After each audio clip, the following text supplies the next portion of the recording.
pessoas têm um sexto sentido? Já ouviu falar que algumas pessoas sentem o gosto de palavras ou que o som também tem cheiro?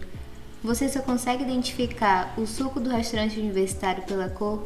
Inclusive, hoje é dia do suco amarelo? Quer entender um pouco sobre o cheiro do gosto? Sabe aquele amigo que falou que alguma coisa tem gosto de barata e você pensou, será que ele já comeu uma barata para saber que gosto que tem? Yes Science! Tá começando mais um episódio do seu podcast sobre psicologia baseada em evidências, da nossa querida Universidade Federal de Uberlândia. E o episódio de hoje é sobre os sentidos e as suas interações. Eu sou a Juliana. Eu sou o Pedro. E eu sou o Thiago. E sejam muito bem-vindas e bem-vindos ao Yes Science Podcast. Yes Science! Como já foi dito anteriormente, esse episódio vai ser sobre os sentidos e as interações que esses sentidos têm, né? Que é a forma que nós percebemos o mundo. A gente precisa desses órgãos do sentido, dos sistemas sensoriais. E muitas pessoas estudam na escola, né, os 5 sentidos. Vocês conseguem lembrar da escola? Vocês terem estudado isso? Thiaguinho, eu consigo lembrar da visão, audição, olfato, paladar, ou gustação, né? E aí a Juliana vai me ajudar em mais um. Tato. E o tato? Acho que eu falei do tato. Falou não. Não falei. Esse. Então são 5 sentidos.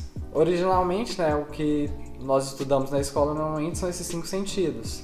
Só que algumas escolas mais modernas, estudos mais modernos, colocam alguns sentidos a mais, né? Tipo um sexto sentido.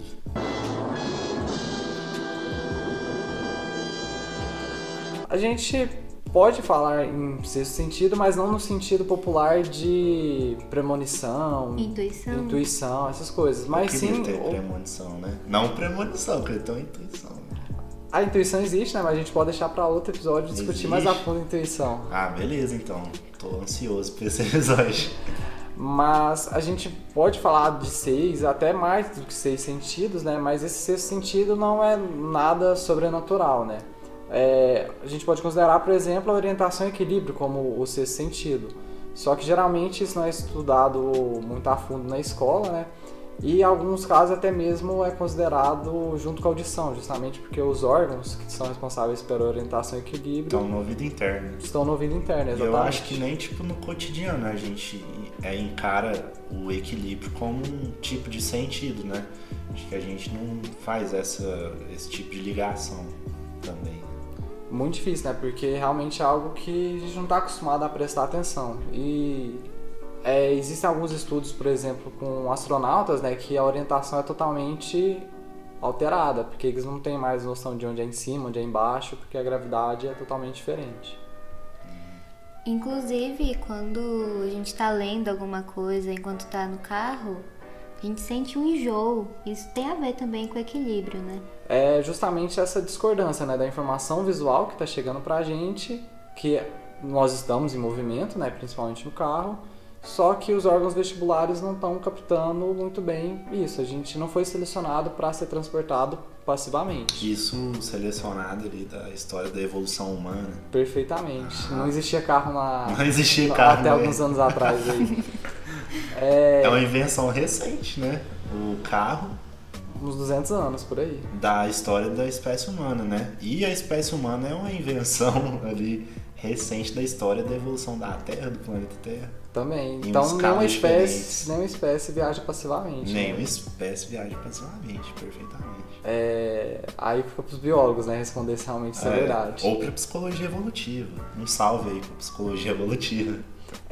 E além da orientação, né, a gente pode falar sobre outras formas de perceber o mundo, né, como a percepção do tempo. Mesmo que a gente não consiga medir muito bem, não tem um órgão para medir percepção de tempo, é algo que a gente percebe muito bem, consegue ser bastante preciso em relação a isso, mas também outro tema para outro episódio para a gente aprofundar, né? Tem vários fatores que podem alterar a percepção do tempo, né? Você consegue falar algum, Juliana, pra gente? Emoção.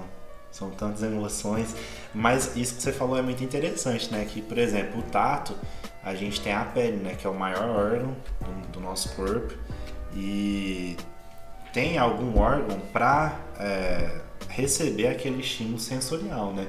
Então, por isso que o tato, a gente imagina, né, ele no cotidiano a gente tem muito contato para entender ele como um sentido, mas a percepção do tempo, a gente não tem um órgão, né, específico para receber o estímulo sensorial. Perfeitamente, a gente não tem órgãos do sentido para o tempo, mas inclusive o tato é algo que foi alterado nos livros mais recentes, né? Ah, é verdade, Juliano, fala pra gente um pouco disso. Vocês já ouviram outra nomenclatura para tato? Eu já ouvi falar de somestesia. Psicologia experimental 1, ouvi falar de somestesia. Experimental 1 também é cultura. Exatamente, somestesia. Então, diferente do que a gente aprendeu no ensino fundamental e no ensino médio, o tato leva outro nome e ele é bem mais complexo do que a gente estudou na escola. Então, essa somestesia, que tem o significado de estesia, significando sensibilidade, e soma, o corpo, diz respeito sobre a gente ter sensibilidade sobre as diferentes partes do corpo. E a gente pode entender esse sistema de somestesia entre 4 subsistemas. A gente tem o tato, ou percepção tátil, que é a sensibilidade a estímulos mecânicos e de pressão. Tipo um cutucão, assim, ó. Ai, ai. Sim. A gente tem também a propriocepção, que vai definir como a gente consegue distinguir a posição estática e dinâmica do corpo e de suas partes. Vocês podem me dizer como que a gente pode dar um exemplo disso pro pessoal? Meditação, tem aquelas meditações guiadas, né, que fala sobre, por exemplo, imaginar uma luz do sol esquentando a parte do seu dedão e vai subindo ao longo do corpo, isso vai estimulando bastante a propriocepção. Ah, entendi, né? Porque a meditação é algo, né, que mexe bastante com consciência corporal, né? Perfeitamente. Exatamente.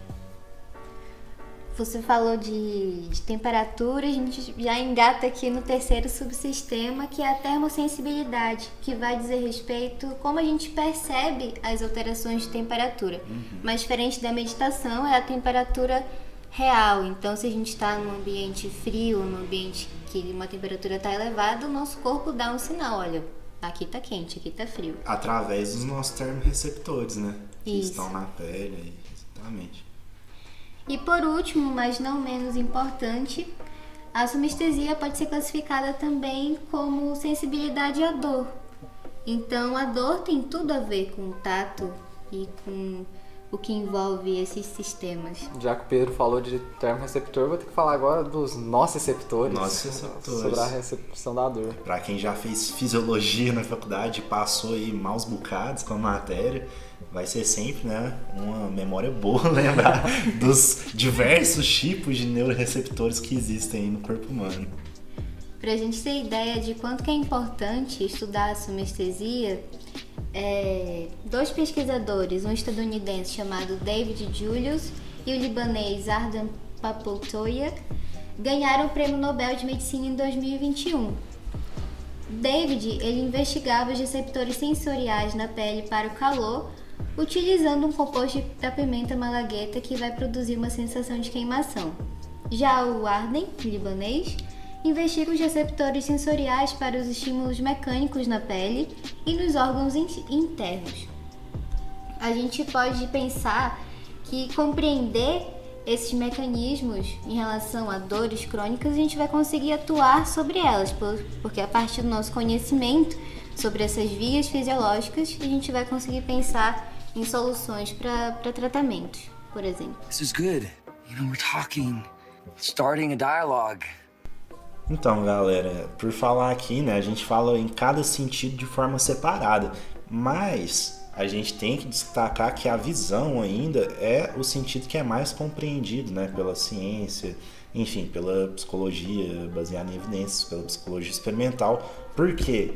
Porque anatomicamente ela é mais acessível, né? As estruturas e os órgãos relacionados ali à visão, eles são mais acessíveis.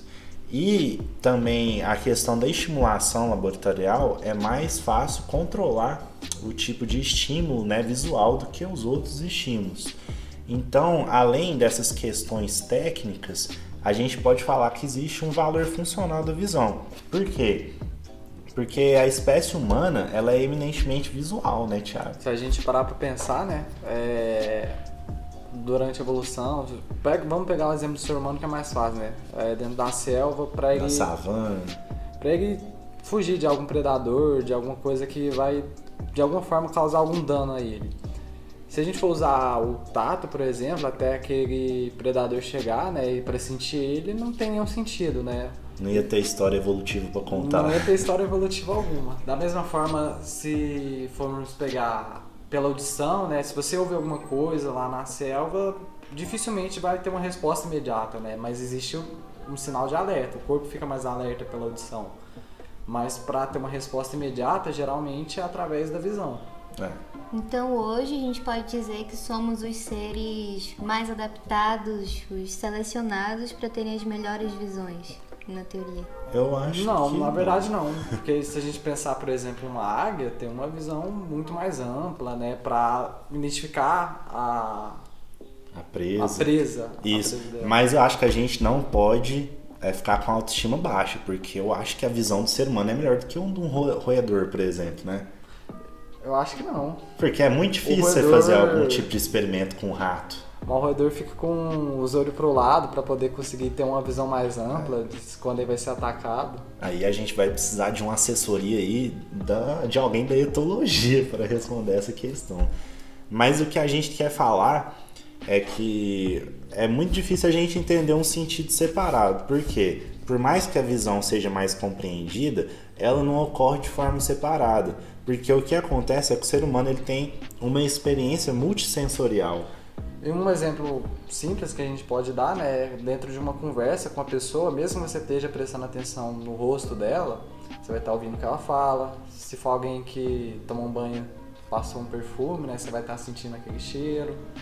Se for num restaurante, você também vai estar sentindo o gosto daquela comida. Então vão ter várias coisas que você vai estar sentindo ao mesmo tempo. Você não vai estar só com aquele estímulo visual. E dentro da própria memória que você guarda daquela cena, daquele acontecimento, também não vai ser só a memória visual. Você vai ter memória de várias outras coisas. Você não vai gravar só aquela informação visual, né? Você vai ter toda uma memória construída a partir de uma experiência multissensorial integrada. Inclusive, o perfume, por exemplo, da pessoa que você teve um jantar, pode iniciar uma memória visual para você daquele momento. Da mesma forma, a memória visual, né, você ir de novo naquele restaurante sozinho, pode fazer lembrar daquele perfume. Então, os sentidos estão ligados não só naquele momento, eles são guardados na memória também de forma conjunta. Para a gente ilustrar como os sistemas interagem e se afetam de forma mútua, a gente pode citar alguns exemplos. Primeiro, vou falar aqui sobre o efeito McGurk. Vocês já ouviram falar sobre esse efeito? Já ouvi, inclusive, recomendação de uma série sobre psicologia que chama Brain Games, que tem um episódio que ilustra esse fenômeno. Passava na Discovery, não passava? Passava na National Geographic. National Geographic. Mas eu nunca ouvi falar, Juliana. Explica pra gente o que é o McGurk. Então, pra quem nunca ouviu falar, basicamente ele é uma ilusão sensorial. A gente consegue entender esse efeito por meio de um vídeo que fica bem claro o que é essa ilusão. Esse vídeo a gente vai deixar o link aqui na descrição para quem quiser assistir antes de continuar o podcast, se sintam à vontade. Mas quem quiser continuar escutando e assistir depois, vou explicar aqui basicamente o que é. Então, essa ilusão, ela ilustra que os nossos olhos, a nossa visão, influencia no que a gente escuta, demonstrando o processamento multissensorial. No vídeo você vai ver uma pessoa falando ba, ba, ba, repetindo isso, mas movimentando os lábios de maneira diferente. Primeiro você vai ver ela falando ba, movimentando os lábios como se fosse o ba, ba, e depois você vai ver ela movimentando os lábios de outra forma que não parece ba, mas ela tá falando ba, só que você vai ouvir o que ela tá movimentando os lábios, o que ela tá insinuando que ela tá falando. Isso demonstra como que os nossos olhos, a nossa visão influencia no que a gente escuta. E acaba sendo uma ilusão. Mesmo que a informação auditiva que está chegando para mim seja de um som com B, ba, se a informação visual for diferente, eu tiver com a informação visual de um V, eu vou ouvir de maneira diferente. Então, tipo, se chega dois estímulos, né, diferentes, o nosso cérebro, para perceber, né, para fazer essa interpretação dos estímulos, né, que é a nossa percepção, ele vai fazer o melhor que ele consegue, né, no caso. E o mais interessante é que mesmo sabendo dessa ilusão, sabendo desse efeito, a gente continua caindo nela. Então, se você acessar agora, mesmo depois de saber que vai acontecer isso, você vai ser pego pela ilusão de McGurk. E também você pode assistir ela de olhos fechados, para você ver a diferença de como a sua visão influencia e quando ela não influencia. E apesar, né, de todos nós termos esse processamento multissensorial, tem algumas pessoas que têm essa integração muito elevada, né, de um fenômeno que é chamado de sinestesia. É estimado, né, que por volta de 4% da população tem algum tipo de experiência, como por exemplo ver sons ou ouvir alguma cor, né? Então quando ela enxerga a cor de vermelho, ela escuta algum tom musical, sentir o gosto de algum número. Então é uma integração que é bem diferente, né? Vocês conhecem algum caso de alguma pessoa? Eu tenho isso. Eu também. Com o quê? Com música. Tipo, quando eu vou escutar alguma coisa, por exemplo, uma música que a guitarra ela é muito presente e ela tá tocando, por exemplo, um modo grego, lítio, eu imagino que ela tá fazendo um som de laranja, entendeu? Eu tenho essa percepção, assim. E você, Juliana? Eu também sou com música. Só que além de cor, como o Pedro, eu sinto calor ou frio. É muito doido. É muito doido, né? Ninguém me falou isso antes da gravação, olha só. E tem um caso bem conhecido, né, com a da Lady Gaga, que ela já falou que vê cores ao ouvir alguns sons, né, parecido com o Pedro e a guitarra. Apesar de isso ser algo pouco comum, existem estudos que mostram que pessoas com sinestesia têm uma tendência a ter uma memória melhor e principalmente uma hiperconexão entre os neurônios de regiões cerebrais diferentes. Então, justamente o que acontece, né? Uma região cerebral é responsável pela visão e outra pela gustação, vai haver uma hiperconexão entre esses neurônios, né? O que pode facilitar para outras tarefas cognitivas também. Tipo, uma região ser mais importante, né, para o processamento visual. E isso também indica que as pessoas têm uma criatividade a mais, né? Também existem alguns estudos que apontam justamente para essa criatividade a mais. Então é um cérebro que funciona de uma maneira diferente do que o normal. Quando eu digo normal, no sentido estatístico, né? Comum. Mas que não há nada de errado com isso, né? Pelo contrário, existem evidências de que isso pode ser até vantajoso em algumas tarefas. Então, para a gente seguir com a nossa conversa sobre os sentidos e suas interações, vamos dar agora um maior destaque à nossa experiência com alimentos e as bebidas. Mas já dá para imaginar que a gente não pode só falar sobre o sistema sensorial da gustação ou paladar, né?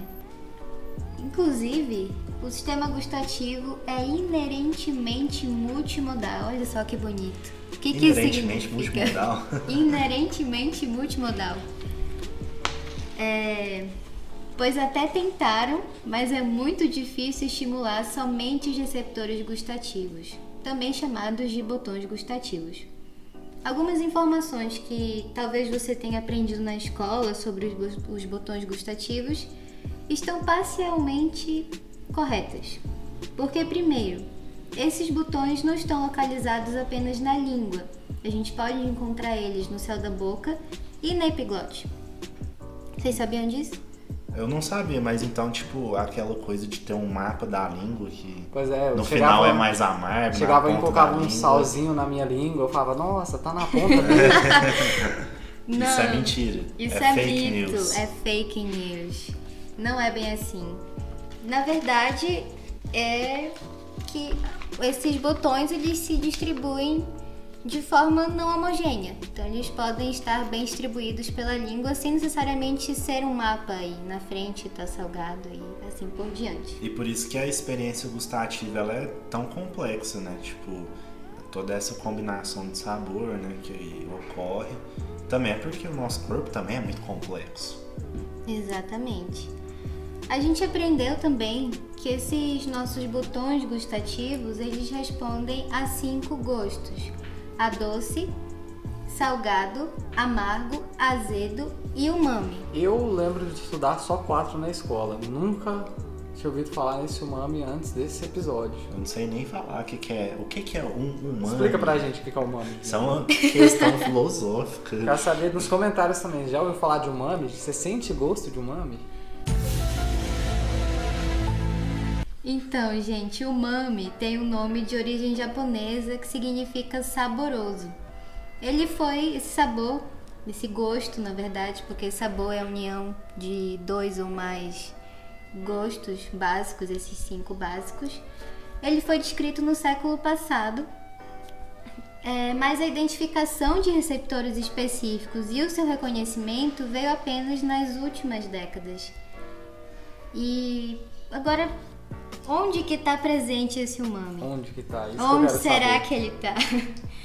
Então, os alimentos que contêm altos níveis de ácido glutâmico, que é um aminoácido, eles têm um gosto mais intenso de umami.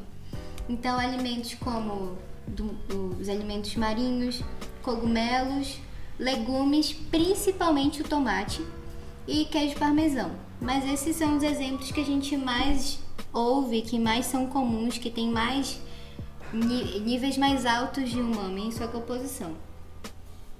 E em alimentos industrializados a gente pode até ver que no rótulo tem lá umami ou glutamato monossódico. Vocês já chegaram a ver isso? O glutamato monossódico eu já cheguei a ver, né? Porque geralmente alguns condimentos, né? Na verdade, alguns temperos assim de culinária japonesa vem escrito bastante, né? Esse glutamato. Sim. Esse glutamato monossódico que a gente vê para vender, eles chamam de realçador de sabor.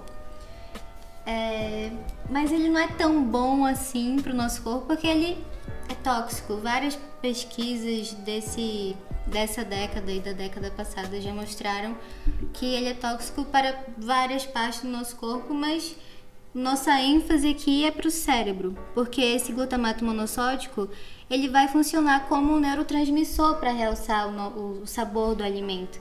Então ele vai ativar certos neurônios para a gente sentir mais aquilo. Só que ele vai fazer mal também naqueles alimentos que você falou antes, como tomate, cogumelo, ou é só nesses que a gente compra industrializado com esse realçador de sabor? Não, só o glutamato monossódico mesmo, porque os níveis dele são muito elevados. Já nos alimentos que a gente tem só o glutamato, é tranquilo, que é natural, a gente pode consumir quanto quiser tomate, gente, não é pra deixar de comer tomate não. Mas agora, pergunta que fica é como que a gente faz para sentir o umami? O jeito mais fácil é a gente degustar o queijo parmesão ou um tomate maduro e analisar cada um dos gostos que a gente está sentindo enquanto está experienciando aquele queijo parmesão bem gostoso. Eu particularmente amo queijo. Então vou chegar em casa e comer um tomate sem sal, tirar o salgadinho, né, pra ver se eu identifico esse umami. Sim, aí você vai ter ali a sua experiência, vai analisar o que você está sentindo, o sabor que permanecer no final, que fica mais prolongado, é o que a gente chama de umami. E é isso. Mas essa coisa que a Juliana falou sobre o umami, né? É umami? Umami. O umami, ele ser um realçador de sabor, e ela também comentou sobre o efeito neurológico, né? Que ele atua como um neurotransmissor para reforçar determinados sabores, né? Gostos. É importante falar de uma pesquisa que teve em 2015, que ela foi publicada, de Peng e outros coautores, colaboradores desse autor, né? O que eles fizeram nessa pesquisa? Ela aconteceu com roedores e os cientistas, eles vinham com uma água, né, que ela era amarga, e os cientistas ali, eles expunham essa água amarga para os roedores, só que ao mesmo tempo que os ratinhos iam beber essa água amarga, os cientistas vinham com estimulação nos neurônios que correspondem ao gosto de doce no cérebro dos ratinhos, ou seja, ocorria uma transformação, né? Não uma transformação, ocorria uma alteração neurológica ali nos ratinhos. Então, na verdade, eles estavam bebendo a água mais amarga, mas eles estavam percebendo ela como mais doce, porque houve, né, uma alteração neurológica nos neurônios que corresponde ao sabor, né, ao gosto do doce. Então, né, a gente pode falar que essa alteração no gosto dos alimentos, será que a gente pode fazer isso na espécie humana? Será que um dia a gente vai conseguir fazer esse tipo de coisa? Por exemplo, eu estar bebendo uma cerveja, ela não vai ser tão calórica assim, ela vai ser uma cerveja low carb. Imagina, ou uma cerveja hiperproteica. A gente não vai precisar nem tomar whey protein. Whey de cerveja. Você vai na academia, no final do treino você toma uma cerveja e vai ter hipertrofia do mesmo jeito. Imagina, que sensacional.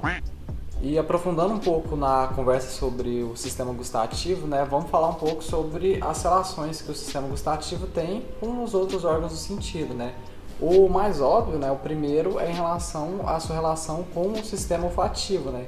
Então, por exemplo, eu acho que quase todo mundo que está ouvindo já teve a experiência, né, de quando está gripado, você não consegue sentir um cheiro direito, então quando você vai comer, não consegue também sentir direito o sabor daquela comida, né? Tipo um suco de laranja, quando você está gripado, você não vai conseguir sentir o mesmo sabor. Né? Parece uma água com açúcarzinho só.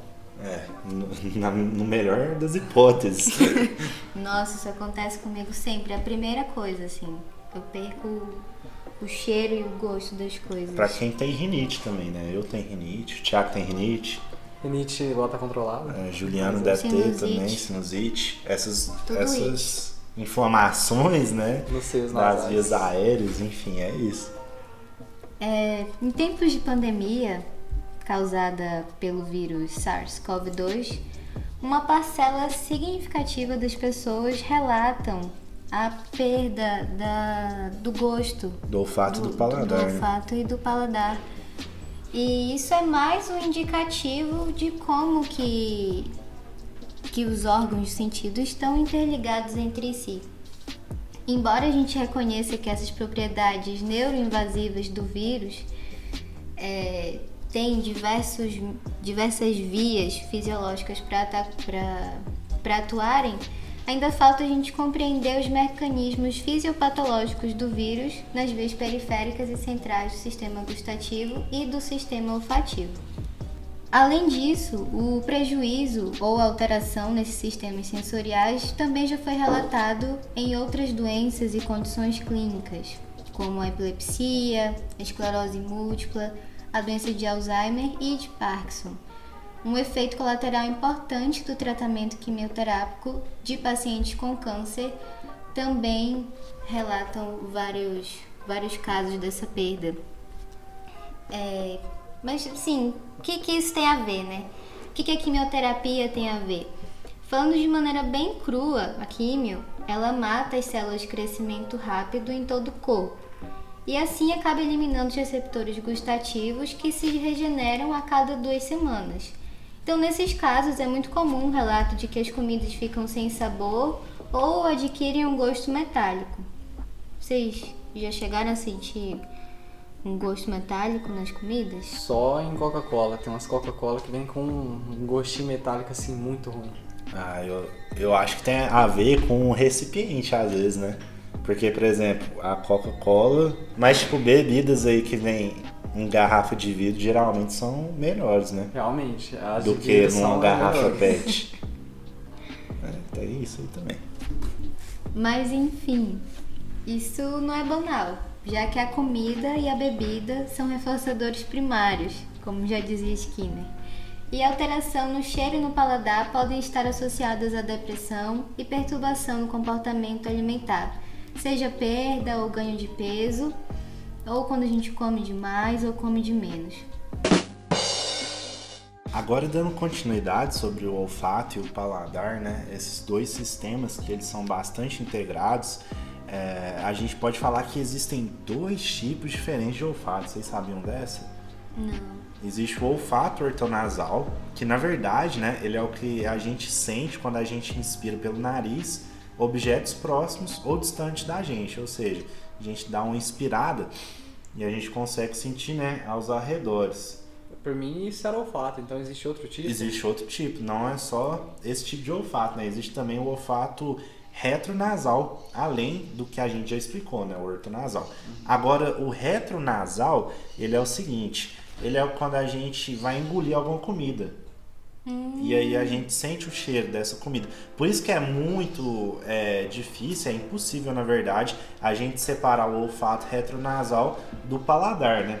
Por isso, quando a gente sente aquele cheiro intenso, que desperta, tipo, uma sensação de gosto, a gente pode nunca ter comido, por exemplo, aquele alimento que a gente sentiu o cheiro, mas por conta do olfato retronasal a gente consegue ter essa experiência, sabe? Então aquele amigo que relatou alguma coisa que tem gosto de barata, não é porque comeu barata, ele deve ter sentido o cheiro de uma barata. Exatamente.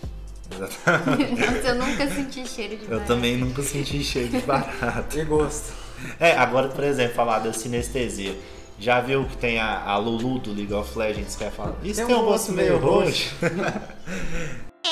Tem um gosto meio roxo. Então, não existe o cheiro de roxo, né?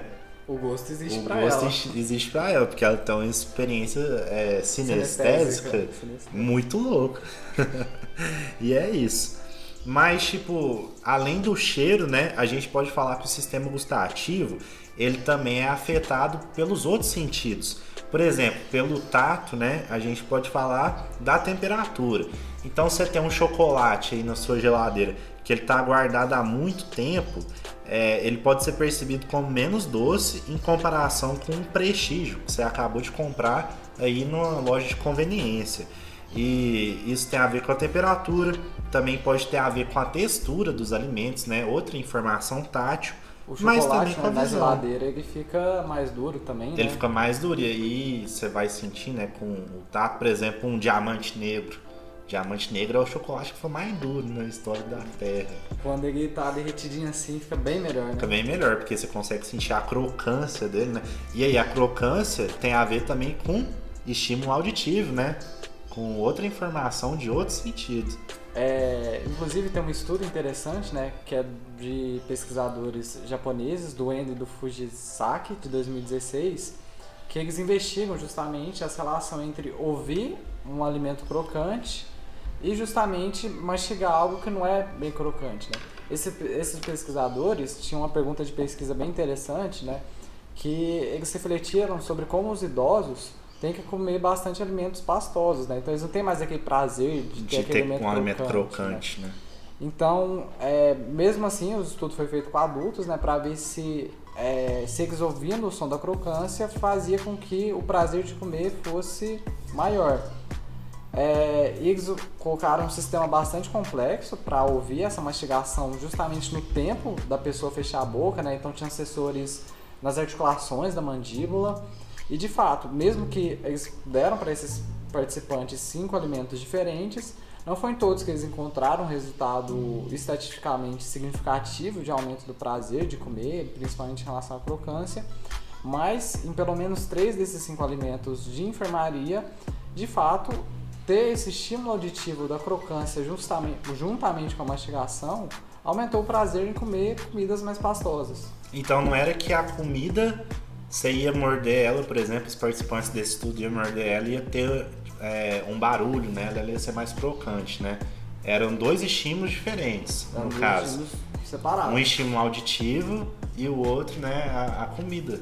De fato, E, de fato, eles conseguiram demonstrar que ouvir a crocância enquanto mastiga aumenta o prazer. Porque os participantes associavam esses 2 estímulos, né, encontrados no ambiente, e teriam uma experiência multissensorial com isso. E no caso existem várias hipóteses, né, de um pesquisador bastante conhecido na área, o Spence, que deu uma entrevista para a BBC, a gente até deixa o link na descrição, sobre por que os alimentos mais crocantes são mais prazerosos. Então vocês conseguem pensar em alguma hipótese? Eu não consigo pensar em nenhum. No momento também não. Então, eles colocam 3 hipóteses, né? A primeira, você consegue dar um exemplo de algum alimento crocante pra gente trabalhar em cima disso? Um torresmo é o mais crocante que eu consigo dar exemplo. Um torresmo, uma bolacha água e sal. Uma batata Nossa frita. Senhora, uma pipoca. Bacon. Então, um bacon. Então, são alimentos, primeiramente, né? O crocância lembra alimentos gordurosos. E a gordura é satisfatória pro ser humano, né? Porque há uma reserva maior de energia. Então a crocância pode estar ligada com essa gordura, mas também com alimentos mais saudáveis, por assim dizer, né? Por exemplo, uma maçã, aquela maçã crocante, aquela maçã farinhenta. Qual que você costuma gostar mais? Crocante. Até mesmo aquela que é crocante, se você deixa ela muito tempo na geladeira, né? Ela começa a ficar mais mole. Ou seja, ela se torna menos fresca. Então alimentos frescos também tendem a ser mais crocantes. E além disso, né, tipo, acho que é importante falar que para nossa história evolutiva foi importante que a gente conseguisse distinguir e identificar os elementos, né, dos alimentos. Por exemplo, identificar um alimento fresco é importante porque você evita envenenamento, né? Também. Então tem um valor evolutivo importante, né? Saber identificar a crocância, ou se um alimento é fresco. E aí tem o estudo do pretzel, famoso estudo do pretzel. Ou para quem não está familiarizado com pretzel, a gente também pode substituir como se fosse um biscoito. É um biscoito. Quem já assistiu The Office aí? Eu já assisti, mas não... Tem o Pretzel Day. Você viu o Pretzel Day? Já o episódio? É das últimas temporadas? Não, é das primeiras temporadas, porque tem todo ano no edifício lá que tem a Dunder Mifflin. Já sei esse episódio. Então, todo ano que no edifício que fica localizado a Dunder Mifflin, a empresa, né, do The Office, tem um evento que o dono do edifício ele dá uns pretzels assim. E aí todos os funcionários fazem uma fila enorme assim para ir comer. E existe até uma corrida, uma disputa para ver quem vai chegar primeiro e comer mais, porque você pode pegar todos os condimentos para colocar no pretzel. E o Michael ele fica muito feliz quando ele descobre isso. Ele coloca todos, chocolate, tudo que tem direito. That's what she said. Mas enfim, quem fez esse estudo dos pretzel foi o Barnett e o Cohen em 2010, né? É um estudo alemão. E ele tem uma relação muito forte com a somestesia, ou então com o tato, porque nesse estudo os participantes tinham que comer, né? Pra gente não usar pretzel, né? Vamos falar de biscoito, né? Tipo um biscoito de polvilho, que a gente consegue lembrar que é bastante crocante. Então os participantes tinham que comer esse biscoito e alguns tinham que comer ele mergulhado em água, ou seja, ficava bem mole. E ao mesmo tempo que alguns participantes comiam ele mais fresco, crocante, outros mole, existia uma diferença do estímulo, né? Ou então o estímulo era o mesmo, de você segurar um biscoito crocante ou segurar um biscoito que foi mergulhado em água. Primeiro os participantes eles seguravam o biscoito entre o polegar e o dedo indicador, entre a pinça.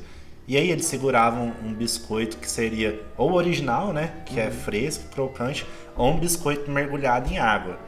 E aí os cientistas, né, no caso, eles vinham com diferentes tipos de biscoitos. Ou eles apresentavam informação congruente. Por exemplo, se o participante estava segurando um biscoito molhado, ele poderia comer um biscoito molhado. Aí seria uma informação congruente. E se fosse o contrário, né, ele segurar um biscoito molhado e comer um biscoito seco, crocante, aí seria incongruente. E o que demonstraram, né, os resultados foi que nas duas condições que primeiro os participantes seguravam um biscoito original, né, no caso um biscoito fresco e crocante, e quando eles seguravam esse biscoito crocante, mas comiam um biscoito molhado, eles avaliaram esse biscoito molhado como mais crocante e mais fresco. Ou seja, segurar um biscoito crocante enquanto eles comiam um biscoito molhado alterou, né, essa informação. Porque o natural seria a pessoa falar, esse biscoito está molhado, não tem crocância nenhuma. Mas a informação tátil, ela alterou a informação do paladar, ou seja, foi uma integração entre os sentidos. Então isso foi um achado importante, né? Porque a gente não pode pensar as duas coisas de maneira separada. Então não é só o olfato que vai alterar a minha percepção ao comer, né? Eu segurar um alimento e pensar, sentir que ele está mais crocante, também pode fazer eu alterar a percepção ao comer. Exatamente. E também outros tipos, né, de sentidos. Por exemplo, a visão, ela pode também alterar o paladar. Para quem assiste o MasterChef, né, ou então qualquer outro programa culinário, aqueles de bolo também, Ana Maria Braga, já deve ter ouvido falar alguma vez, pelo menos, de que a apresentação é importante para o prato, né? Então, escolher o prato certo que vai servir, a forma da disposição dos alimentos. Os chefes dizem que já muda a percepção de comer, né? Já muda a experiência de alimentação. Então, a visão é muito importante também para os chefs. Mas o que a psicologia fala sobre isso? Porque a gente tem que falar que não é um fator relacionado à comida, né? É um fator mais ambiental, né? Por exemplo, é um fator contextual. Às vezes, uma questão de como que você serve uma comida, tipo, como você serve em um determinado prato. Se ele é um prato mais chique, né? Um prato preto, e se quadrado. É um prato, né? Ou se é um prato, né? Também tem essa questão, porque igual aquela comida, não sei se vocês lembram, que é com carne crua. Às vezes é servido nos negócios muito loucos, assim, nos recipientes muito loucos. Não, é... Steak tartar. Steak tartar. Às vezes é o jacan... Serve num copinho. O jacan já serviu num copo americano, já aquilo. Então, você vê que a experiência fica totalmente diferente, né? Às vezes não tão agradável. Mas o que a psicologia fala sobre isso, a gente pode falar agora. Que, na verdade, o Stewart e o Gross, né, em 2013, eles desenvolveram um estudo na cafeteria da universidade, que eles são professores. Então, eles recrutaram alguns alunos da universidade para serem participantes nesse estudo. E aí, depois deles explicarem tudo certinho o que eles tinham que fazer, os pesquisadores serviram o cheesecake, o estilo original de Nova York. Vocês já comeram? Nunca comi um cheesecake. Eu adoro cheesecake, inclusive eu faço em casa. Então vou ter que ir. A gente vai ter que fazer um episódio só pra comer. Só de cheesecake. Mas enfim, o que acontecia nesse caso? Os pesquisadores, eles variavam o formato e a cor dos pratos que eles serviam o cheesecake. Então o cheesecake era padronizado. O mesmo cheesecake era servido a todos os participantes. A diferença era que o cheesecake às vezes era servido em um prato branco e redondo, ou em um prato preto e quadrado. Além também, né, do prato poder ser branco e quadrado também, ou preto e redondo. Mas o que os resultados eles mostraram foi que o cheesecake servido no prato branco e redondo, ele foi percebido como 20% mais doce e 30% mais intenso do que os outros cheesecakes. Ou seja, os participantes que estavam ali degustando o cheesecake no prato branco e redondo, eles percebiam como mais doce e mais intenso o sabor do cheesecake. Então, né, por que esse resultado ele ocorreu? Os pesquisadores, eles explicaram que, na verdade, pode ter sido um efeito da familiaridade, porque na maioria das vezes as pessoas elas consomem alimentos em pratos brancos e redondos. Então esse resultado pode ser por isso. Mas uma coisa interessante é a seguinte: se o cheesecake foi percebido como mais doce quando servido em um prato branco e redondo, as pessoas diabéticas elas podem ter uma vantagem nisso, né? Porque elas não podem consumir tanto açúcar. Então, se for servido alguma comida, alguma sobremesa ali, que o doce é importante em um prato branco e redondo, elas podem perceber como mais doce, de repente, ali, né? Principalmente o cheesecake, que é o estilo americano, né? De Nova York, que foi usado nesse estudo. E esse nível de doçura do alimento, a gente pode já até emendar com o último tópico desse nosso episódio, que é sobre a relação do paladar e comer com a audição. Um estudo do Woods e dos colaboradores, tiveram vários pesquisadores contribuindo nesse estudo, né, de 2011, eles usaram ruído branco, né, como som, né, para estimular a audição, e eles observaram que quando o som era muito alto, né, desse ruído branco, o nível de doçura e o nível de salinidade do alimento, né, a quantidade de sal percebida, diminui bastante. E a explicação que eles encontraram é de que é mais difícil prestar atenção em mais de um estímulo, né, prestar atenção tanto nesse ruído branco, a gente pode deixar um trechozinho aí, ó, do ruído branco.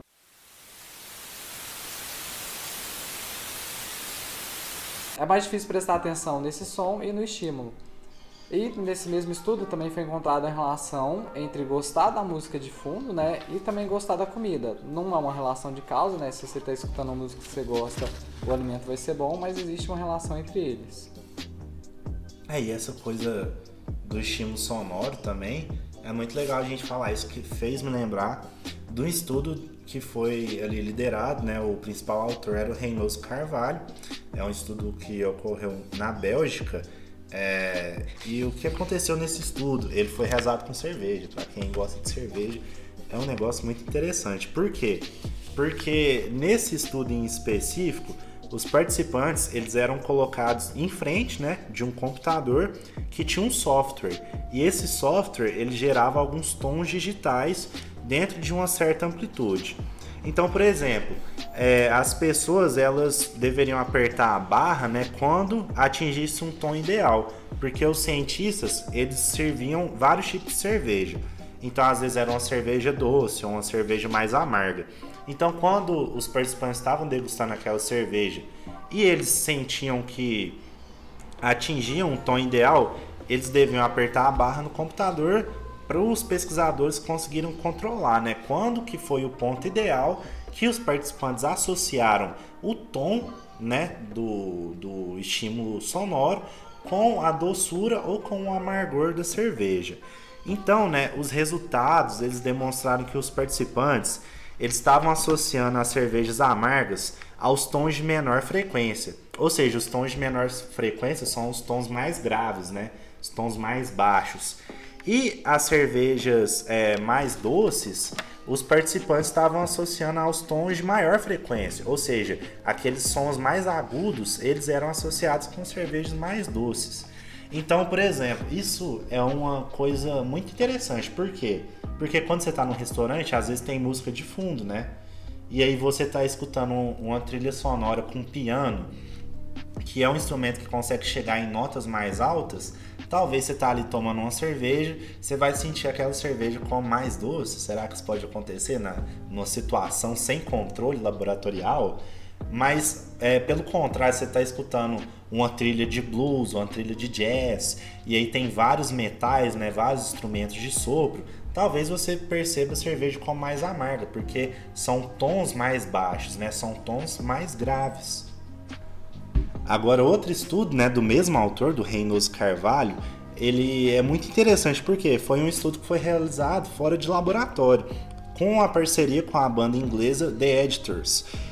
Nesse estudo estava acontecendo um show dessa banda em um pub, e as pessoas que seriam entrevistadas, né, futuramente depois ali em alguma oportunidade no show, elas iam relatando que a cerveja era mais saborosa, mas isso estava relacionado com o quanto que a pessoa estava gostando do show. Então, se ela respondesse um questionário que ela estava gostando com a maior intensidade, né, daquele show, as músicas estavam mais legais, ela teria, né, mais chance de falar que a cerveja também estava mais saborosa. No caso, era servida uma cerveja em específico nesse show. Isso mostra, né, na verdade, que é um mecanismo de transferência de sensação. O que isso quer dizer? Que ocorre a integração multissensorial entre o sistema auditivo e o gustativo. E assim, né, a gente pode entender que como que essa sensação de gostar das músicas, ela é transferida para a sensação de você gostar de uma cerveja específica. Só de curiosidade, para a gente estar adicionando aqui mais um experimento feito fora de laboratório, foi um feito por Charles Spence e seus colaboradores, que foi um ambiente de avião. Olha só que inédito. Eles queriam entender a relação entre o barulho alto do avião, constante, né, com os gostos básicos que a gente sente, aquele salgado, doce, azedo, amargo e o umami. O famoso umami. O famoso umami. Aí nos resultados eles descobriram uma coisa bem interessante. O sabor, o gosto salgado, azedo, doce e amargo, eles tiveram uma percepção bem reduzida. Então, o doce era menos doce, o salgado era menos salgado. Mas o mais interessante assim é que o umami foi o que não teve alteração nenhuma. Então a gente pode se questionar por que será? Por que os outros eles tiveram essa intensidade reduzida, né? Isso tem a ver também com o barulho ali das turbinas, né? Exatamente. Mas com isso, né? Tipo, isso tem a ver com a frequência, né? Daquele barulho, se tá muito alto ou se é uma frequência mais grave, mais aguda. Porque comida de avião, pra quem já viajou, não é tão legal assim, né, cara? Eu comi aquele biscoitinho bolachado de salsa. Sei, teve uma vez que serviram lá uma comida muito elaborada. Eu pensei que ia ser a maior experiência gastronômica da minha vida, porque eu tô voando, eu não como nada voando no meu dia a dia, né? É uma coisa muito à parte. E não foi tão legal assim, não. Eu não senti tanto sal, eu senti mais como se fosse uma comida de hospital, sabe? Sim, exatamente por esse motivo, de que os gostos, eles são... A nossa percepção dos gostos é reduzida. Então, pra gente encerrar o episódio de hoje, a gente vai fazer um pequeno experimento. Experimento pequeno. Que é baseado no artigo do Crisnell e do Spencer, de 2010, o mesmo Spencer, né, que a gente já comentou algumas vezes. Vamos pedir para você pegar um café, de preferência sem açúcar. Se você ainda não tem um café pronto aí e quiser fazer, dá pause agora nesse episódio e vai passar o seu café e volta aqui. Mas então, a gente vai tocar 2 sons enquanto você toma esse café. Então, primeiro som.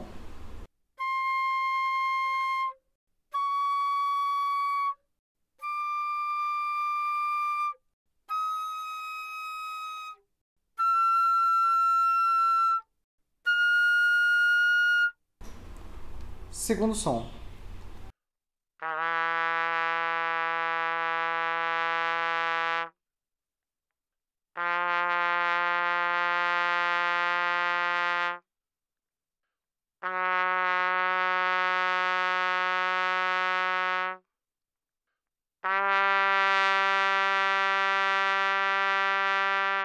Ao beber o café e ouvir esses 2 sons distintos, com qual deles você associou?